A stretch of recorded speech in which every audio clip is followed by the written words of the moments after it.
Welcome to this week's look at the state of the New York City real estate market. This report is for the week of May 5th to the 11th. We're going to be looking at the luxury market, the Manhattan market, and the Brooklyn market. At the end, I will wrap everything up, share some additional information with you, as well as strategies to help you be successful in this market, whether you are a buyer or a seller.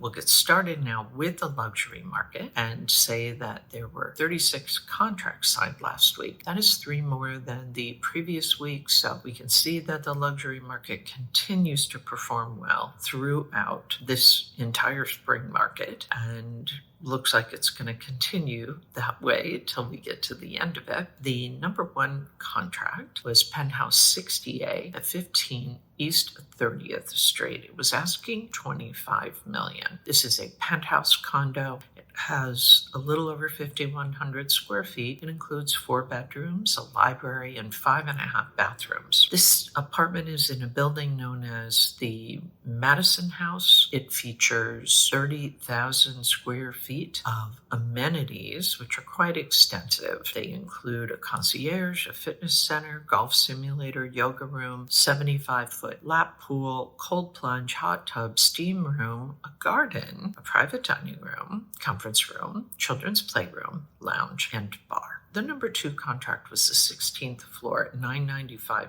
Fifth Avenue. It was asking $24,250,000. It's gone through 3 brokerages since it was listed back in September of 2021. 995 Fifth Avenue is a condo building. The condo has almost 8,400 square feet. It includes 8 bedrooms and 9.5 bathrooms. It also has a 42-foot great room and a 25-foot formal dining room, as well as a sitting room, and all of these overlook Central Park. The amenities in this 26-unit building include doorman, concierge, and a gym. The total weekly asking price sales volume, $298,520,000. Average asking price, $8,292,222. Median asking price, $6,400,000. Average discount from original ask to last asking price, 6%. Average days on the market, 565. That's it for the luxury market. We're going to take a look now at what's going on in Manhattan.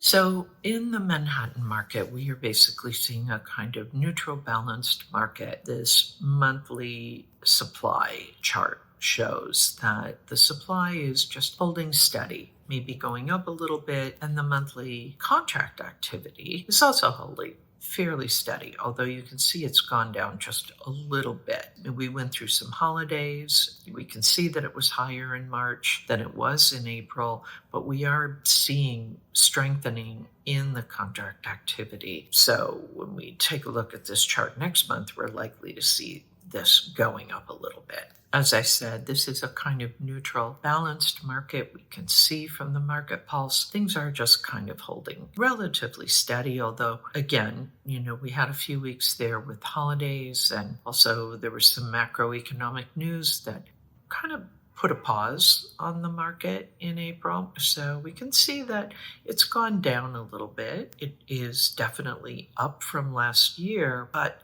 over the last month, let's say it's gone down a little over 2 points. The liquidity pace chart shows just, again, kind of holding steady, neutral market. It's up almost 37% year to date, up almost 6% from last year. It is down 10.6% from last month. Again, not surprising given everything else that we know about what's going on. We're going to move on now. We'll talk more about Manhattan and the entire market when I wrap this up. And as I said, I am going to share some additional information with you. So now we're going to shift over. We're going to take a look at market conditions in Brooklyn. And then if you have any questions at all, post them below, or you can always reach out to me directly at Sotheby's.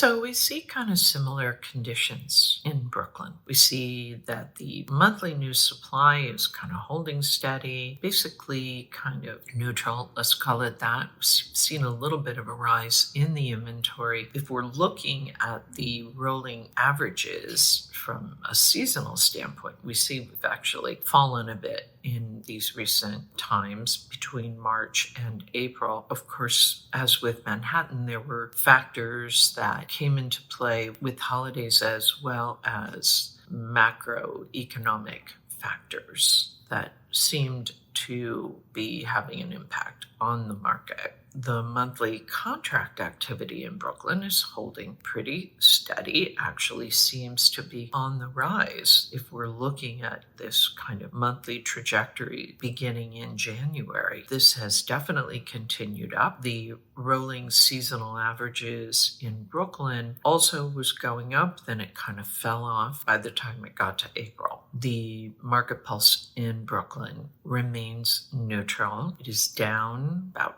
2.5 points year to date and down almost 2 points from last year. It is up just about 0.5 point from last month. And the Brooklyn Liquidity Pace chart, 611, that is increasing a bit, although looks like it's falling off there at the end. We're up a little over 19% year to date, down a little over 3% from last year, and we're up a little over 2% from last month. So I'm going to wrap this up now, and I'm going to share some additional information with you about luxury market, the Manhattan market, and the Brooklyn market, as well as strategies to help you be as successful as possible in this market, whether you are a buyer or a seller. There were 36 contracts signed in the luxury market. As I said, that is 3 more than the previous week. 8 of those were in the trophy category, so they were priced at $10 million and above. 20 were condos, 11 were co-ops, 2 were condos, and 3 were townhouses. Most of these were uptown. 24 were uptown and 12 were downtown. As I said, in Manhattan and Brooklyn, we see the supply and the contract activity basically in tandem, holding steady. The total supply in Manhattan is 7,278. In Brooklyn, 3,505. The pending sales, 3,323. In Brooklyn, 2,056. Off-market properties, 3,330. In Brooklyn, 1,666. The average days on the market in Manhattan, 79. In Brooklyn, 55. The liquidity pace, a 30-day moving window of contracts signed in Manhattan, 1,023. Brooklyn, 611. As always, I like to share the latest on the mortgage rates. We see that in the 30-year conforming, it's gone up just slightly, and in the 30-year jumbo, it's down just a little bit. Overall, we're seeing a kind of a range here.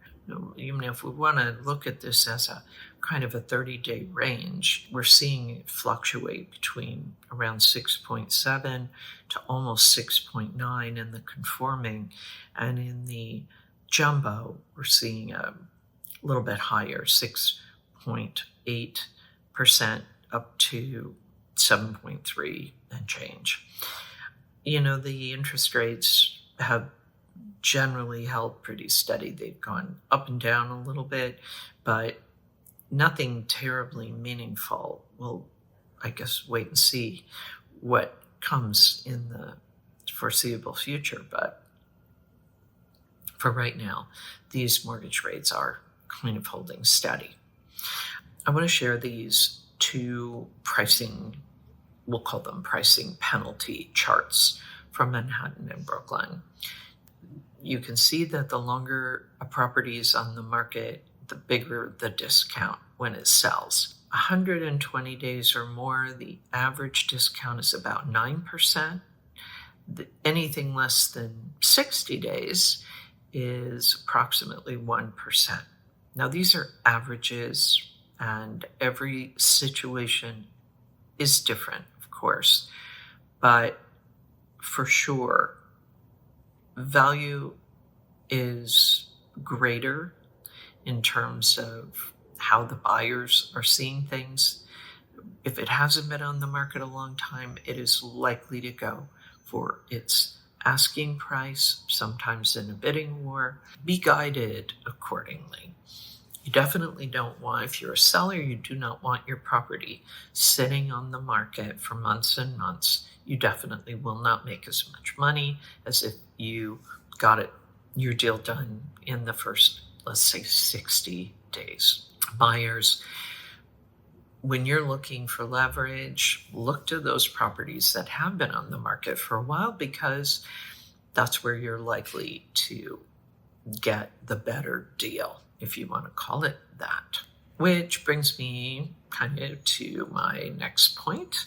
So if you're a seller, contract activity has been holding pretty steady. And so with about 4 to 5 weeks left in this spring market, you should take advantage. If you need to take price cuts, take them now. And do try to get your deal done before the end of June. Buyers, the inventory has been pretty steadily rising, so you do have more choices. You can see from the charts that prices have been holding pretty steady. So if you want leverage, again, think about the pricing penalty chart. You're likely to see more leverage in your negotiations when you're dealing with properties that have been on the market for 120 days or more.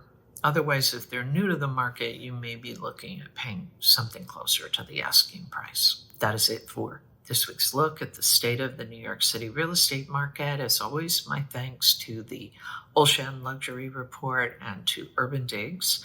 The work they do helps me to help you to make great decisions.